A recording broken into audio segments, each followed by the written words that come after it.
Let us for a few moments meditate on Sri Ramakrishna and pray for the well-being of the whole humanity. Hari Om Tat Sat. Om Stapakaya Dharmasya Sarvadharmasvarupine Stapakaya Dharmasya Sarvadharmasvarupine Avatara Varishtaya Ramakrishna Te Namaha Asato Ma Sadgamaya Tamaso Ma Jyotirgamaya Mrityor Ma Mritangamaya Om Shanti Shanti Shanti. Let us bow down to Sri Ramakrishna, the embodiment of all religions, the Supreme God incarnate. Let us appeal to Him to lead us from the unreal to the real, to lead us from the darkness of ignorance to the light of knowledge, to lead us from death to immortality. We have been discussing since 7 classes the topic how to go towards God.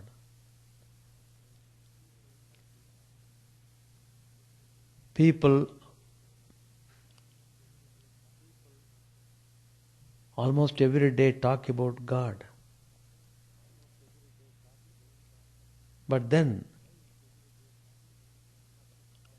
why has it not been possible for the people to see God? Why has it not been possible to communicate with Him? That's the question.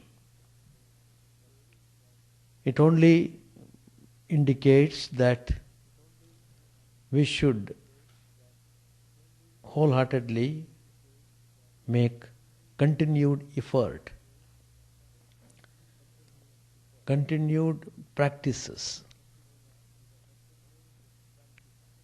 so that the mind gets purified. All the impressions opposite to go towards God are to be replaced. And we have to be very studious, and we have to be very earnest. Then it is possible to go towards God, to see God in this very life. Sri Ramakrishna has seen, and Sri Ramakrishna has said everybody can see God. Shankaracharya, the great exponent of Advaita, said that one could get liberation while living.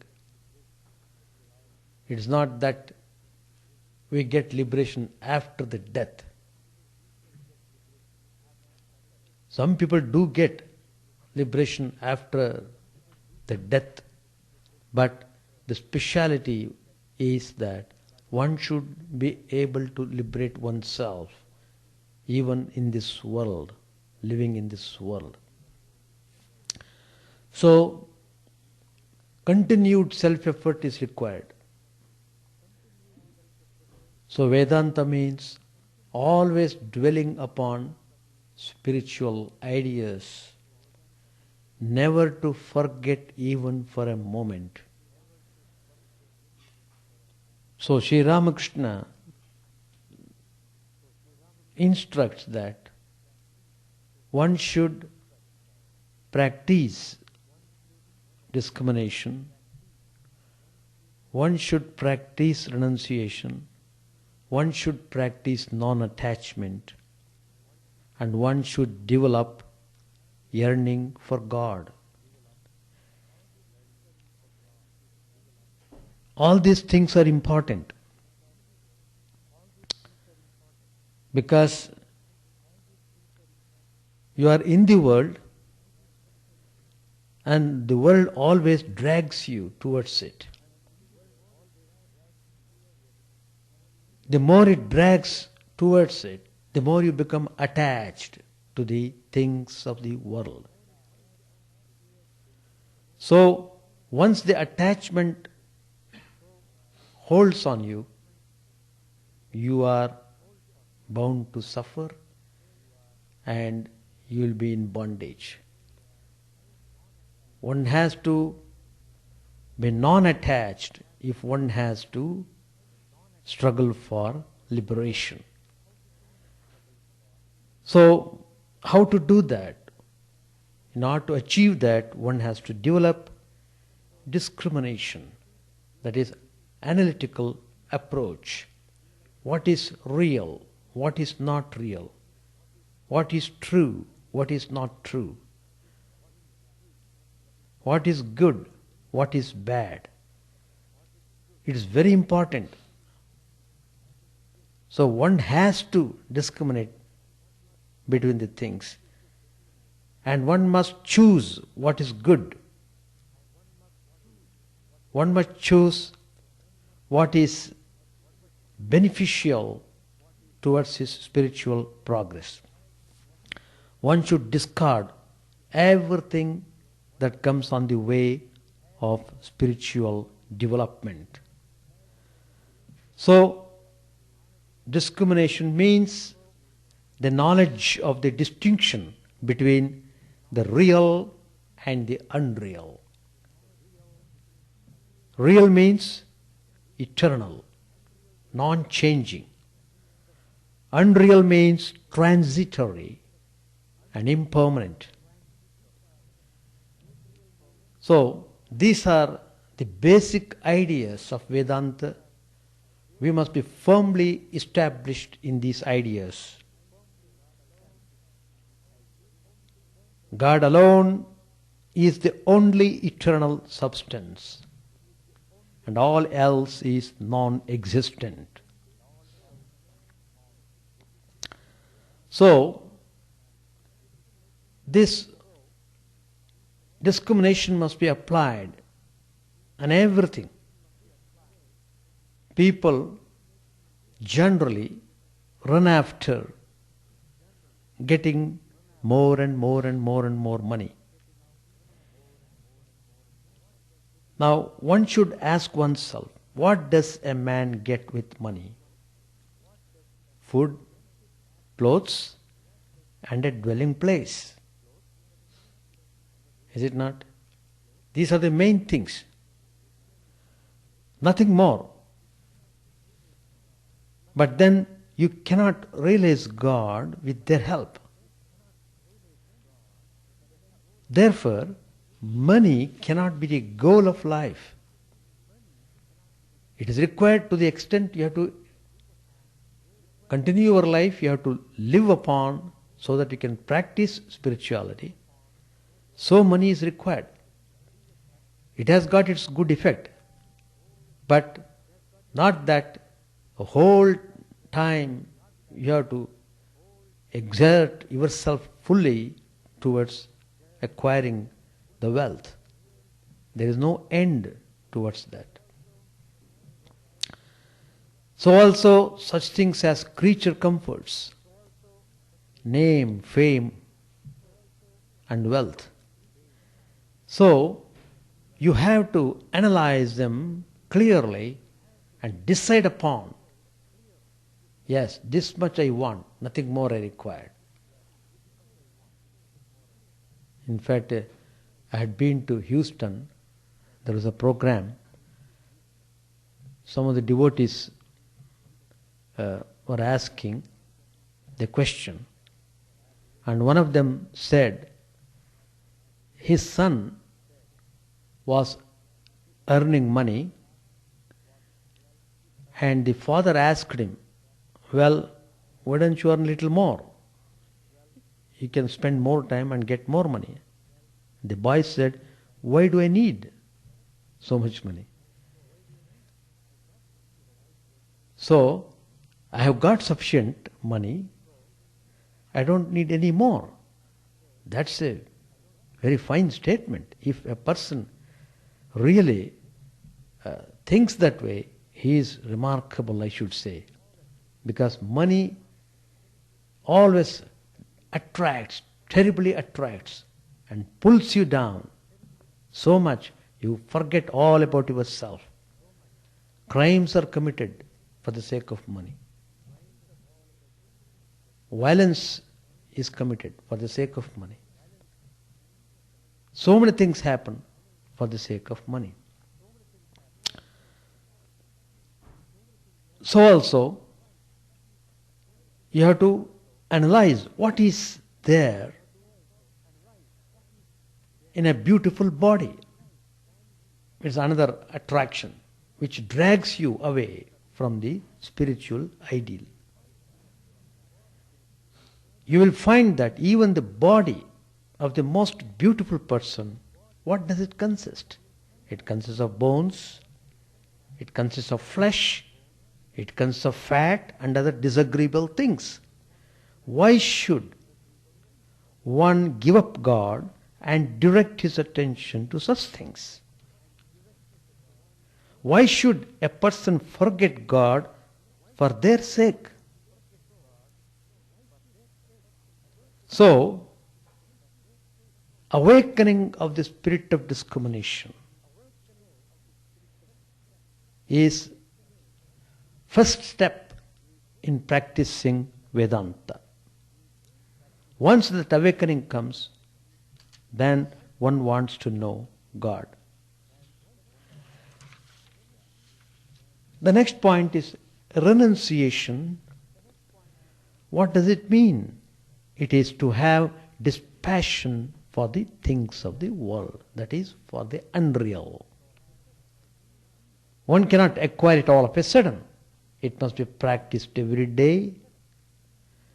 One should renounce, at least prepare his mind to renounce lust and greed mentally at first.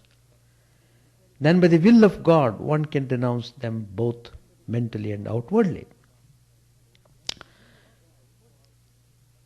It may not be possible for a person living a family life to give up everything for the sake of God. So let him first renounce mentally. Why should householders renounce the world? Sri Ramakrishna says, it is advantageous to be a householder. He says it is like fighting from a fort. There are many disadvantages in fighting in an open field. Constantly hearing about renunciation, one's desire for worldly objects gradually wears away. The more and more mind hankers after the vision of God, more and more you are interested in spiritual matters. To that extent, mind is withdrawn from other things. So, this withdrawing of mind from other things is renunciation. Mind doesn't want to divert itself on anything else. So, renunciation becomes strong only if desires for worldly things are given up. If you keep on multiplying desires in your mind, it is impossible for you to practice renunciation. Without renunciation, it is not possible to have the vision of God.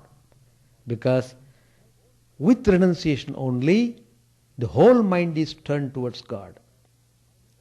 That's the meaning of renunciation. Mind doesn't want anything other than God. Nothing but God. So the mind should occupy, the whole mind should be occupied with God. It must be saturated with the spiritual ideas. In Sanskrit we call Brahmakara Vritti. Brahmakara Vritti. When you constantly repeat Brahman, the whole mind becomes Brahman itself. Sri Ramakrishna gives a very fine example. Just as water in a paddy field leaks out through the holes on the mud bunds enclosing it, you may be doing japa, you may be repeating Lord's name, divine name, number of times, maybe 1,000 times, 2,000 times, and you may be practicing austerities. But then you do leak out through holes of desires. If desires are there, whatever japa, meditation and spiritual practices you have been doing, yet you won't feel the full impact of what you are doing on account of the desires coming and occupying your mind. So you have to be very careful about harboring desires. So renunciation is dispassion for the world as well as longing for God.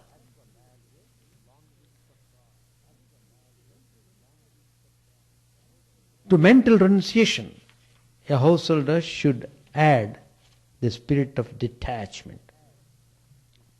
You live in the world, in your home, do all your duties, but mentally renounce all attachments and desires to worldly pleasures and keep your mind on God. Keeping the mind on God and doing things is always safe. Live with your family, your children, father, mother. Serve them. Treat them as if they were very dear to you. But then know in your heart of hearts that they do not belong to you really. Sri Ramakrishna gives several impressive examples to illustrate this idea of detachment. There is a maid servant in the house of a rich man.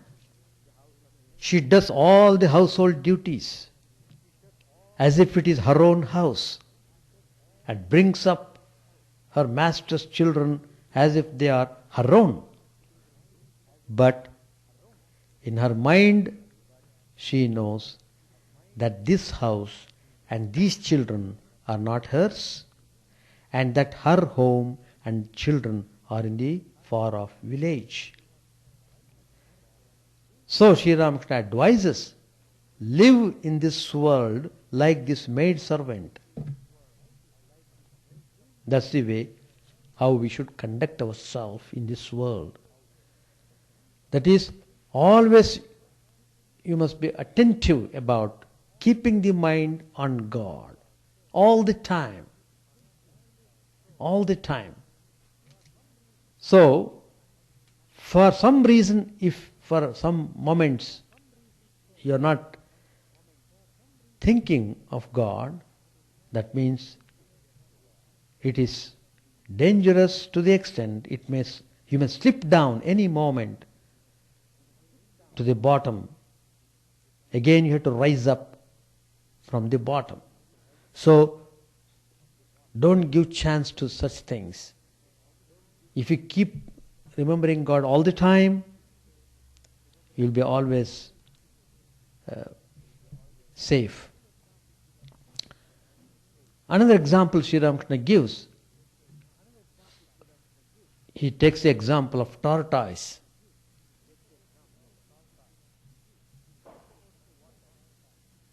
It moves about in the water, but her thoughts are fixed on her eggs, which are laying on the bank. Another example Sri Ramakrishna gives, there's a mud fish. It lives in the mud, but it is unstained. So there is no harm as such in living in this world. We are in this world, we are to live, no doubt. But then keep always your mind on God.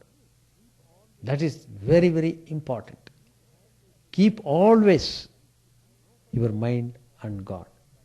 Know for certain that the house, the property, friends, relations, family are not yours. They are God's. They belong to God. Your real home is in the Lord. All the worship and spiritual discipline that you do will help you to get rid of the worldly attachment. The more you meditate on God, the less you will be attached to the trifling things of the world. The more you love the lotus feet of God, the less you will crave the things of the world or pay heed to creature comforts. So you will get rid of nasty desires and acquire godly qualities. By constantly remembering God, you acquire godly qualities. You will be totally unattached to the world. Though you may still have to live in the world, you will live as a Jivan Mukta. That means you are living this world, at the same time you are liberated. You are not bothered about the world and worldly things and worldly desires. Together with discrimination, renunciation and detachment, you must have yearning for God. Yearning. You must really hanker after God. One attains God when one feels yearning for Him. So an intense hankering is needed. Through it, the whole mind goes to God. One should yearn for God like the cow which runs after its calf with a yearning heart. Yearning brings about God intoxication. Sri Ramakrishna says that one must have for God the yearning of a child. The child sees nothing but confusion when his mother is away. You can't cajole him with sweetmeats and all. The child only says, "No, I want to go to my mother. I want mother, nothing but mother." Tremendous yearning. It becomes restless. Nothing can make him forget his mother. The more you try to divert his attention, the more it becomes vigorous in calling the mother. And it cries loudly, more and more loudly.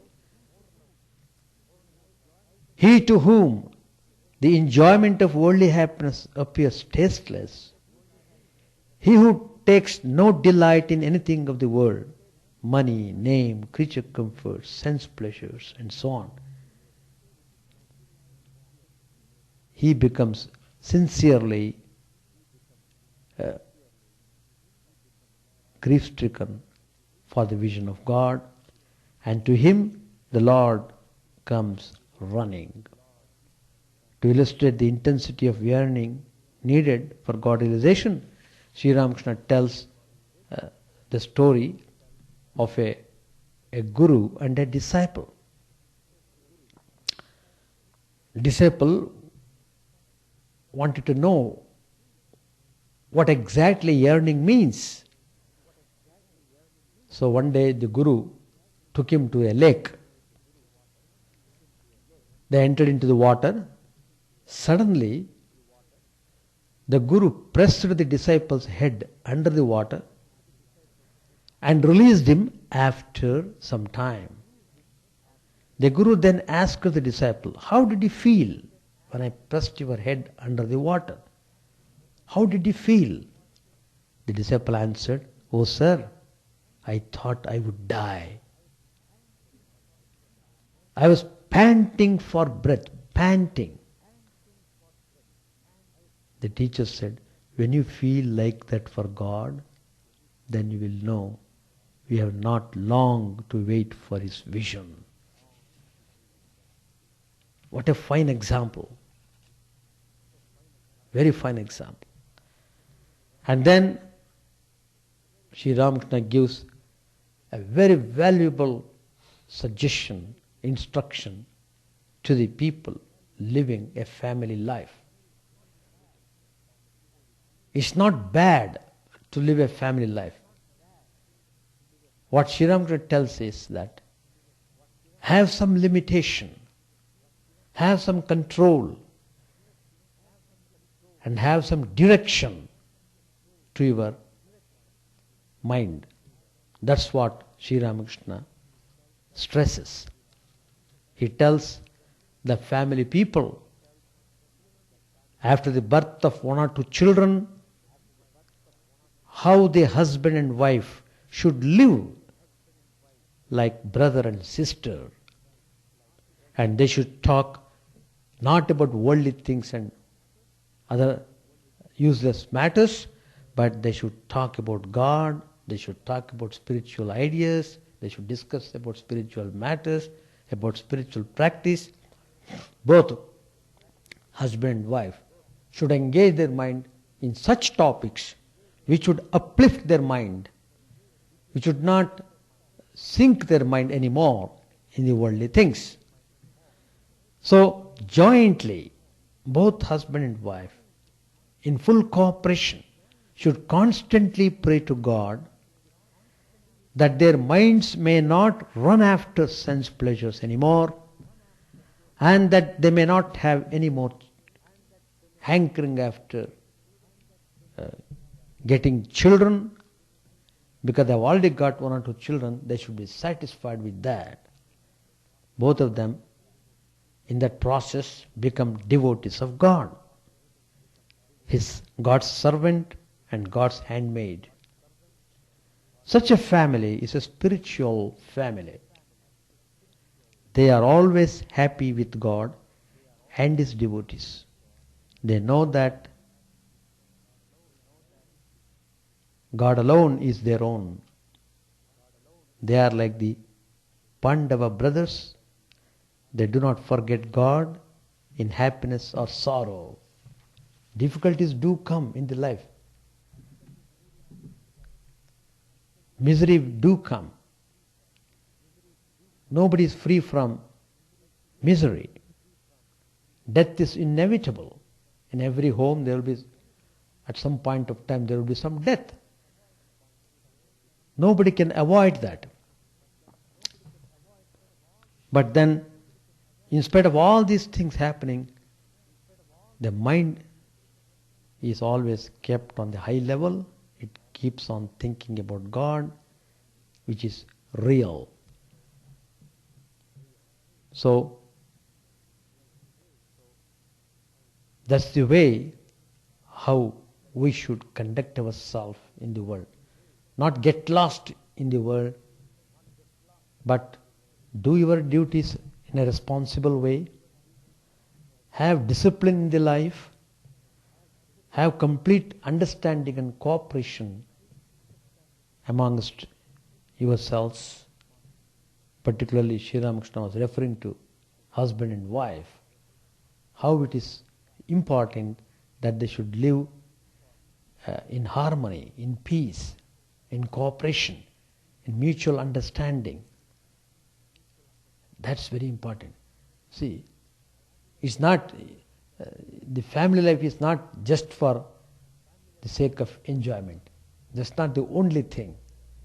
The family life is meant for a higher purpose, to practice spirituality, to train the children in the spiritual ways, to give character formation for the progeny. All these things are there. So,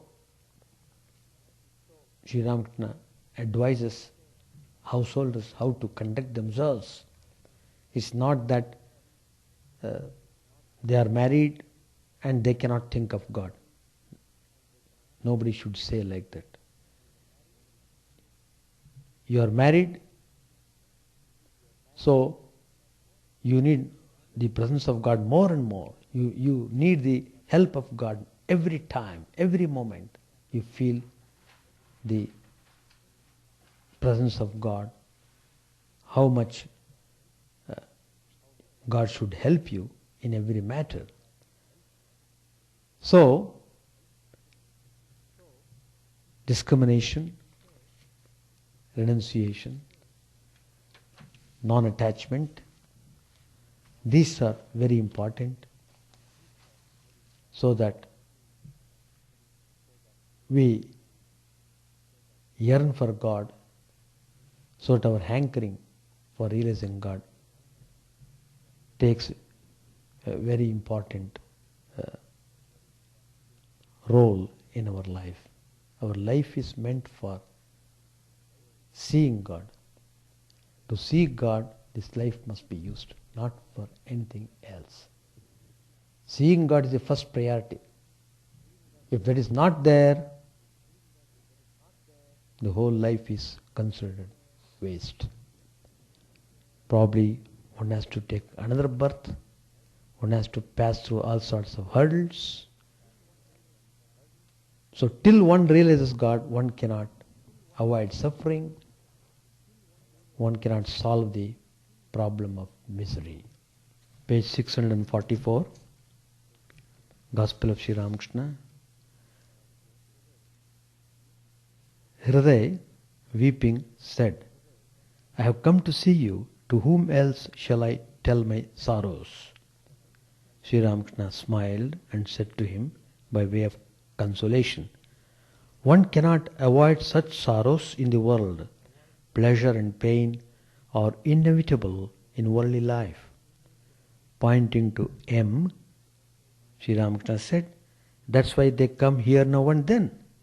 They get peace of mind by hearing about God. What's your trouble? Hriday said weepingly, I am deprived of your company and so I suffer.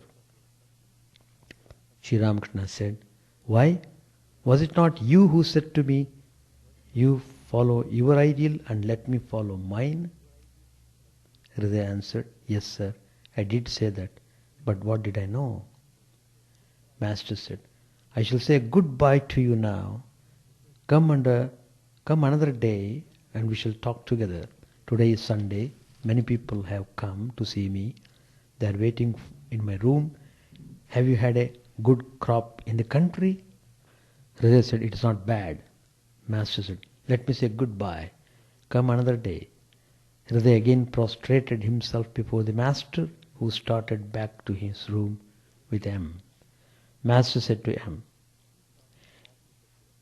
he tormented me as much as he served me. When my stomach trouble had reduced my body to a couple of bones and I couldn't eat anything, he said to me one day, look at me, how well I eat. You have just taken a fancy that you can't eat. Again he said, you are a fool. If I weren't living with you, where would your profession of holiness be? One day he tormented me so much that I stood on the embankment ready to give up my body by jumping into the Ganges, which was then at flood tide.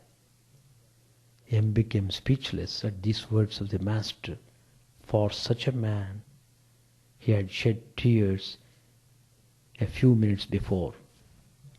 Master said to M, well, he served me a great deal. Then why should he have fallen on such evil days? He took care of me like a parent bringing up a child. As for me, I would remain unconscious of the world day and night. Besides, I was ill for a long time. I was completely at his mercy. M did not know how to answer Sri Ramakrishna, so he kept silent. Sri Ramakrishna returned to his room and sat on the small couch. The devotees had been waiting for him eagerly. Several devotees from Konnagar had arrived. One of them came forward to question the Master. Devotee said, sir, we hear that you go into samadhi and experience ecstasy. Please explain why and how you get into that mood. Master said, Sri Radha used to experience Mahabhava. If any of her companions wanted to touch her while she was in that state, Another of them would say, please don't touch that body, the playground of Sri Krishna. Krishna is now sporting in her body. It is not possible to experience bhava or mahabhava without the realization of God. When a fish comes up from a great depth, you see a movement on the surface of the water. And if it is a big one, there is much splashing about. That's why a devotee laughs and weeps and dances and sings in the ecstasy of God. One cannot remain in bhava very long. People take a man to be crazy if he sits before a mirror and looks at his face all the time. Devotee said, Sir, we hear that you see God. If you do, please show him to us. Master said, everything depends on God's will. What can a man do? While chanting God's name, sometimes tears flow and at other times the eyes remain dry. While meditating on God, some days I feel a great deal of inner awakening and some days I feel nothing. A man must work.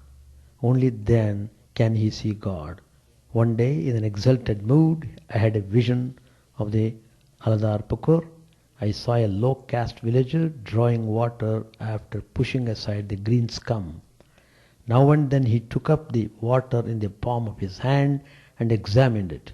In that vision, it was revealed to me that the water cannot be seen without pushing aside the green scum that covers it.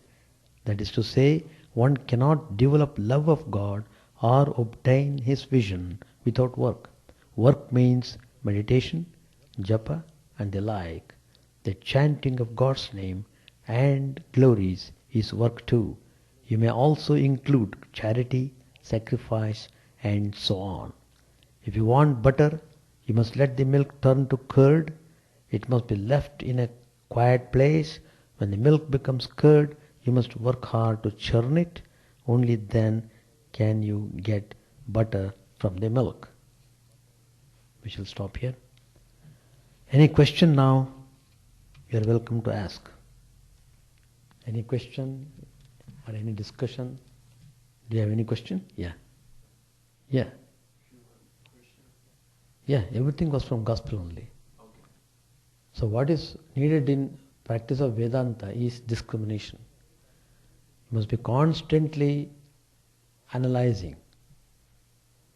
It's a constant process. And as I said, it's a continued effort, not simply doing for a few days and stopping. It won't work. So, because mind is constantly exposed to the opposite ideas, mind is constantly drawn towards the world. So unless you are careful, it's very difficult to come towards God. So, as a discipline, you have to read some spiritual textbooks every day in the home. As a discipline, you must practice some concentration, meditation and repetition of divine name. You have to do it with full awareness that I am doing these spiritual practices. So, it is very important, if you are successful in keeping the mind on God, you are fortunate. Any question? You must keep on discriminating till you realize the truth. Until then the process goes on. Sri Ramakrishna gives the example of a visitor meeting the king in the palace. The 7 gates are there. King is not easily available to be seen. And the visitor goes with his friend. First he comes to the first gate, but then in the first gate itself he saw a gorgeous, well-dressed person sitting and so many attendants were there. For the first time the visitor is seeing the palace and he was exclaiming, well, is this the king? The friend said, no, not this. So second gate, more gorgeous than the first one. Third gate, much more than the previous two. Like that, in every gate he was keep on asking, is this the king? Is this the king? Not this, not this. Finally, when he came to final gate, seventh gate, he never asked the question. Because he saw the real king and the question didn't arise. It stopped. It is just like that. When you approach God by following the process of not this, that is, anything that is unreal, reject it and go ahead. Go ahead. Keep on going, rejecting all that is unreal. Then you come to a point where you come face to face with the light of knowledge. Face to face. Tattvamasi, Vedanta says, thou art that. So, when you come face to face, then the native process stops there. There is nothing to be discriminated anymore. That's all.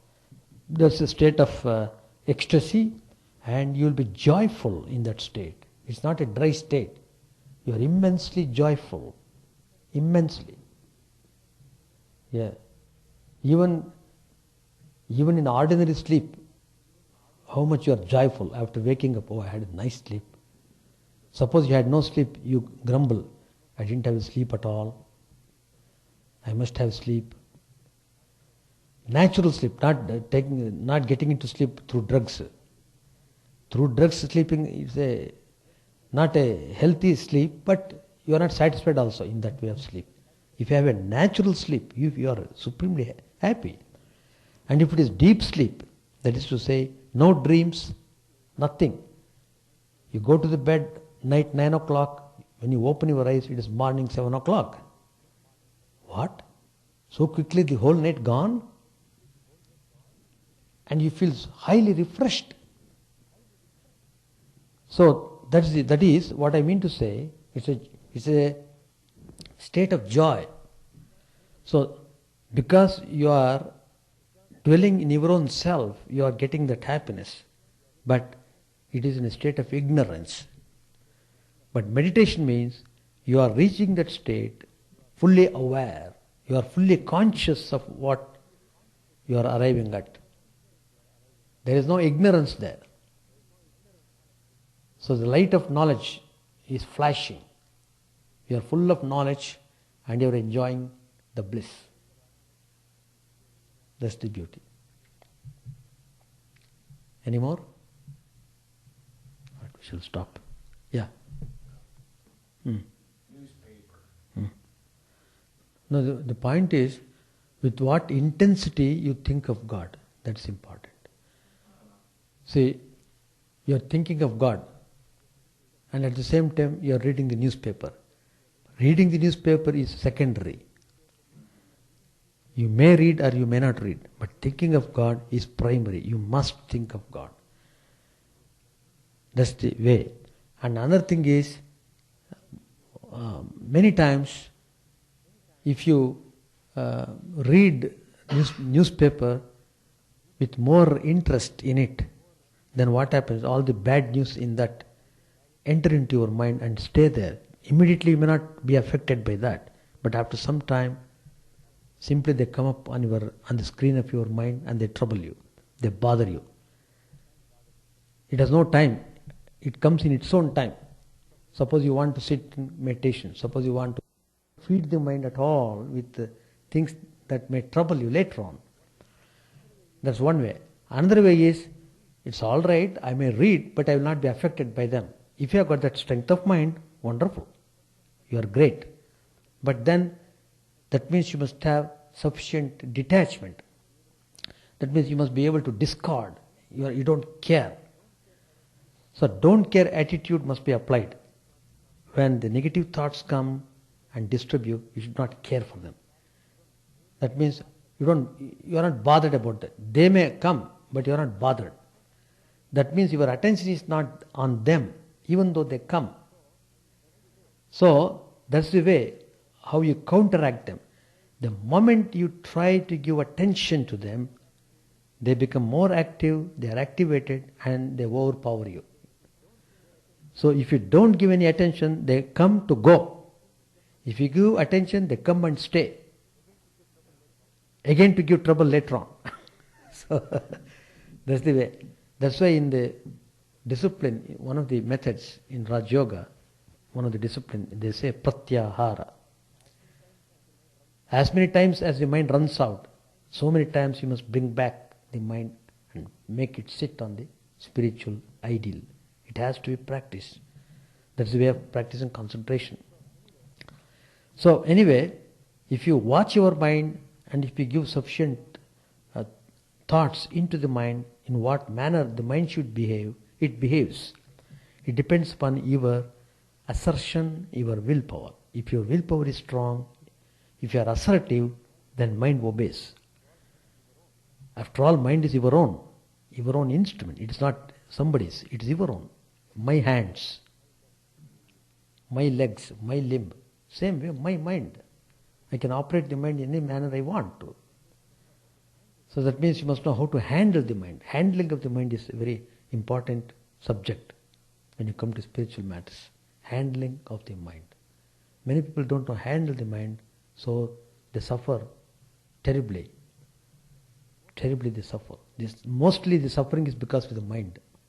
Because of the malfunction of the mind. Mind is not functioning properly for various reasons, so man is suffering. If you know how to handle the mind properly, then you are a wonderful person. You can achieve many things. Yeah. We shall conclude. Chant the name of the Lord and His glory unceasingly, that the mirror of the heart may be wiped clean, and quench that mighty forest fire, worldly lust, raging furiously within. O name, steam down in moonlight on the lotus heart, opening its cup to knowledge of thyself. O self, drowned deep in the waves of His bliss, tasting His nectar at every step, bathing in His name, that bath for weary souls. Various are thy names, O Lord, in each and every name thy power resides. No times are set, no rites are needful for chanting of thy name. So vast is thy mercy, how huge then is my wretchedness, who find in this empty life and heart no devotion to thy name. O my mind, be humbler than a blade of grass. Be patient and forbearing like a tree. Take no honor to thyself, give honor to all. Chant unceasingly the name of the Lord. O Lord and soul of the universe, mine is no prayer for wealth or retinue, the playthings of lust or the toys of fame. As many times as I may be reborn, grant me, O Lord, this steadfast love for thee. A drowning man in this world's fearful ocean is thy servant, O sweet one. In thy mercy consider him as dust beneath thy feet. Oh, how I long for the day when an instant's separation from thee, O Lord, will be as 1,000 years, when my heart burns away with its desire, and the world without thee is a heartless void. Prostrated at thy feet let me be in unwavering devotion, neither imploring the embrace of thine arms, nor bewailing the withdrawal of thy presence, though it tears my soul asunder. O thou who stillest the hearts of thy devotees, do with me what thou wilt, for thou art my heart's beloved, thou and thou alone. O Lord, lead us from the unreal to the real, lead us from darkness to light, and lead us from death to immortality. May all be free from dangers, may all realize what is good, may all be actuated by noble thoughts, may all rejoice everywhere. May all be happy, may all be free from disease, may all realize what is good, may none be subject to misery. May the wicked become virtuous, may the virtuous reign tranquility, may the tranquil be free from bonds, may the freed make others free. May good betide all people, may the sovereign righteously rule the earth, may all beings ever attain what is good, may the worlds be prosperous and happy, may the clouds pour rain in time, may the earth be blessed with crops, may all countries be freed from calamity, may holy men live without fear. May the Lord, the destroyer of sins, the presiding deity of all sacred works be satisfied.